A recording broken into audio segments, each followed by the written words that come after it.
Welcome to Restoration Revenue Services, where we make rock-solid estimates. Today, I will be training on reconstruction scoping using PDF forms. Please note that I can make any adjustments to these forms and have done so on the principal form to have additional areas to write information. You can see that right here. There's 3 pages, and here's some additional information so that if you wanted to make notes. For today's training, I will be using a digital version, which I can also make the other ones editable if you have access to Adobe on your iPad and can save the PDFs. First and foremost, it's important to mention that when scoping reconstruction, the details matter. The better the details you provide, the better the outcome of the estimate. To gather the best scope, scoping must be conducted on site every time. So let's get started. This is the reconstruction PDF scope form. Again, I'll be using a digital version today so that I can type and you can see different things.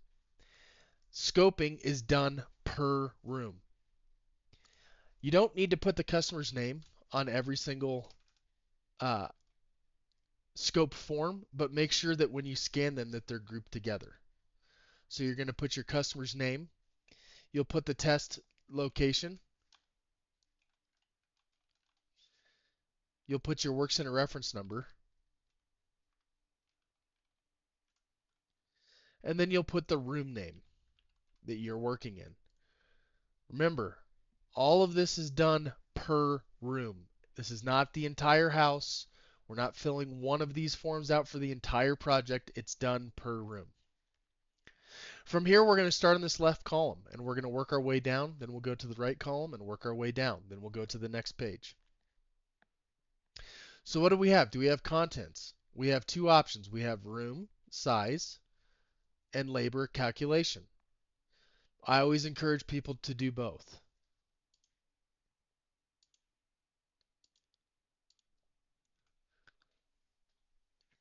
Then we're going to go on to masking. Are we going to be using any types of masking for this project? Now you see these little designations. F stands for floor, PF is perimeter foot, PC is perimeter ceiling, and LF is a linear footage which you can just type or write a calculation. Considering that I'm going to do painting and drywall in here, I'm going to go ahead and say painter's tape and plastic, and I can say floor or perimeter foot or perimeter ceiling. Either one works. So I'm going to go ahead and select perimeter ceiling. I can do the same thing for drywall, and I might put floor for that one. Again, if you needed to, you could write into these boxes over here on the right whatever calculation you wanted to have for that plastic. Then we're going to move on to floors. Again, we have floor, 75% of the floor, 50% of the floor, 25% of the floor, a square footage calculation, or a linear footage calculation. You can see down here at the bottom we have some that say LF. That's so that you guys know not to use the square foot box. Obviously, if you do, we'll recognize that and we'll make that change. Again, for today's example, we'll use my office, which I have a vinyl plank floor. Okay, so I can select my vinyl and I can just hit floor. The reason for using these is just to keep it simple. Many times we see somebody do a 12 by 12 room and they'll put 150 square feet, or they'll add all the waste. The calculations in Xactimate will automatically add the waste for you at least 10%. For carpet and pad, we do a rolled function, which it'll calculate the waste based off the 12-foot roll. But you're going to look at all of these and you're going to say, what am I working on here? Am I doing tile, ceramic, hardwoods?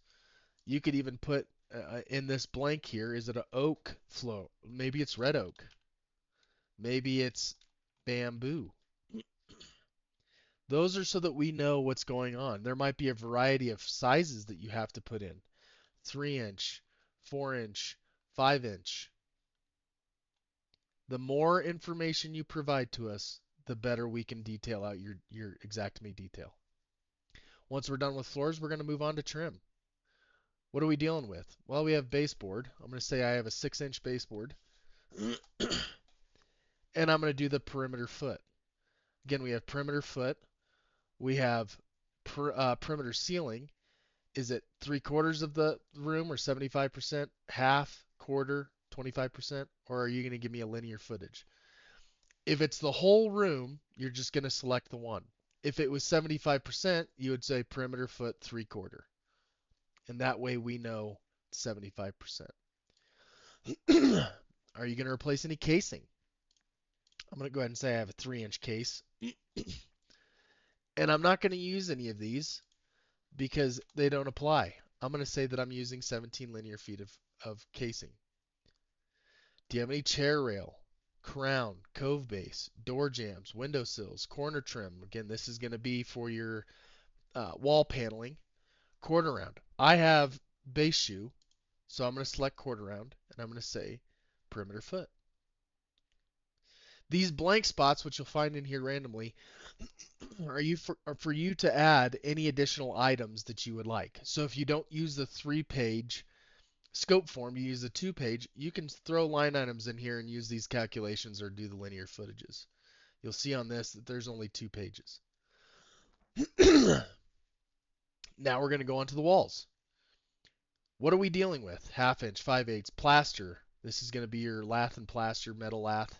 Could be wood lath, but lath and plaster. Wallpaper, wallpaper bordering, paneling, insulation, filling holes, adding new to existing, your textures.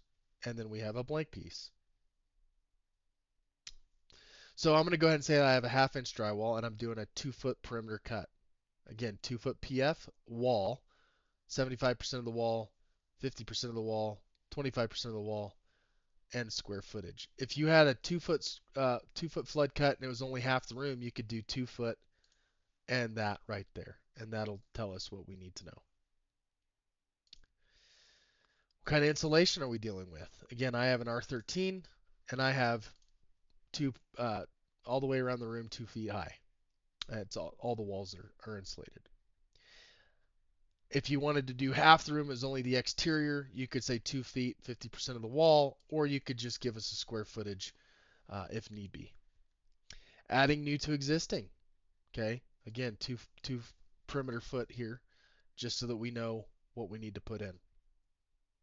What kind of knockdown texture are we dealing with? Or light hand or orange peel, heavy hand. I have knockdown, so I'm going to go ahead and say 2 perimeter foot. Again, when we put in this texture, we'll actually do it at 3 feet, so that there's 1 foot blend of the texture. Again, if you have anything additional that you want to add, you can go ahead and do so. It could be, that there's a level 5 finish, so you have skim coat, you're doing all the walls, and you might put down here a little note that just says, 3 layers of skim coat or something like that. Now we're going to look at wall fixtures. Do we have an HVAC register, light, wall sconce, thermostat, smoke detector, light bar, mirror, door chime, handrails, mantles, hearths, doors? What are the calculations? Are we detaching and resetting them, or are we replacing? The plus is the replace. Are we doing anything with the ceiling? Are we doing any drywall? You can see that we still have the perimeter foots of the ceiling here if we need them. Okay. If you were to replace half the ceiling only, you could just put half the ceiling, or you could give us a square footage. Same rules apply, but you have acoustic ceiling tiles in here, acoustic textures, which is your popcorn ceilings. Okay. What ceiling fixtures do we have? Do we have an HVAC register, recessed lights, ceiling fans, chandeliers, smoke detectors, exhaust fans? How many are we detaching and resetting them, or are we replacing them? Painting. In here you might do your base, and we might say 2 coats, perimeter foot. How many wall coats? 3 coats, walls. I'm using W for walls, C for ceiling. And again, here's your other measurements. If you were doing half the wall, you would do wall and then half. Walls are always painted corner to corner. One other thing to think about is if you have a bullnose corner, you're going to have to wrap that texture around it and you're going to have to paint that wall as it sits. There is also a blank space here if you need it. We're going to do our ceiling. I'm going to just say one coat because nothing was touched. And I'm just going to say ceiling. What kind of final cleaning do we have or cleaning do we need? I'm going to say that we have a final cleaning. We're going to do the floor. I have 3 windows in my office, so I'm going to just say window cleaning. And over here on the square footage, I'm going to just put 3. Or you can actually put the square footage if you would like. And if you do 3 windows, do X3. That way we know that there's 3 windows. We can try and measure it. Hopefully there's a good Matterport. But if I have 3 windows, mine are about 60 square feet. It's about 20 square foot windows. Are we doing any carpet cleaning? Are we doing any wall cleaning? Again, talking about this through the jot forms.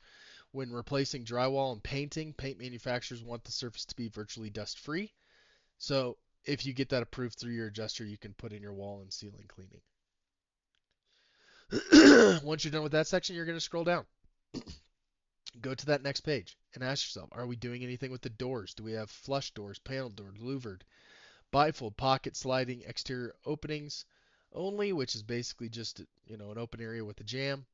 And if you have something special that you need to type in here, how many, which is why it's each, detach and reset, or are we replacing? Door fixtures, do we have a lock set, dummy bolts, deadbolts? You can also write something down in here. Windows, do we have a casement, double hung, horizontal, slider, picture, or fixed? Again, another section if there's a special type of window you're using. Type of blinds would be in here, or drapery hardware. Are you dealing with plumbing? Is it a single, double faucet, sink, sprayer, faucet, bath, angle stops, supply lines, P-traps, tub, shower faucets? How many and what you have here? DNR, detach and reset. Plus is for replace. A is average, high grade, premium grade. And then we have some boxes over here if something needs to be put in here. Going back up to window fixtures, you have an average, a PVC, single cell, double cell, fabric, or woven. For your windows, you have your square footage. Is it wood, vinyl, or metal? Going down to cabinets, we have our lower, upper, full height vanity. Remember, vanities are for bathrooms. Medicine, knobs and pulls, and a space for you to type that in. What you have here is average, high grade, premium grade, deluxe, custom cabinet, custom high grade, custom premium. You will put the linear footage in whichever one of those boxes. For the countertops, pay attention to these designations, LF being linear footage, square foot being SF. Okay, do we have a laminate, Corian, granite, tile subdeck, cultured marble, butcher, granite, wood, granite sink cutout, miter cutout, and a backsplash? These calculations are based on this. So laminate would be a linear footage, square footage would go into this as well. Do we have an average grade, high grade, or a premium grade? Bathroom fixtures, tubs, shower combos, tile surround for a tub, fiberglass tub surround, tile surround for a shower, wall tile. This would be like wall tile that's not inside the shower. It's like if you go into a commercial building, a lot of times they have tile in the whole bathroom 4 feet high on the wall. Mosaic tiles, cement board, shower doors, custom glasses, toilet seat, bathroom accessories. This would be your towel rings, towel bars, toilet paper holders. And then you got your laundry tub. Same idea. How many? And is it average, high grade, or premium? Appliances, you have your garbage disposal range hood, cooktop, microwave over the range, refrigerator, washer dryer, dishwasher, appliance water line. How many? Average, high grade, premium. And then you have your mechanical furnace, water heaters, softeners, ductwork, electrical test, plumbing pressure test. How many? Replacement, detach, and reset. Um, Again, you have your box down here if you have to add something. Once you're done with your scope for that room, you will save this. And then if you have another room, you will start an entire new sheet and write out all of those items to get that over to RRS per room. Again, we have the scope sheet that has the additional items, so you can do the calculation, the unit, the grade. You can write any notes that you might want to have. This is a printable version. I encourage you guys get a big clipboard that you can put a bunch of paperwork in, print a bunch of these out, put them in there, have them with you, because these have to be filled out per room. If you have any questions on this training, feel free to reach out to Ryan at 719-499-5805, or you can email me at ryan@rrspros.com. Have a blessed day.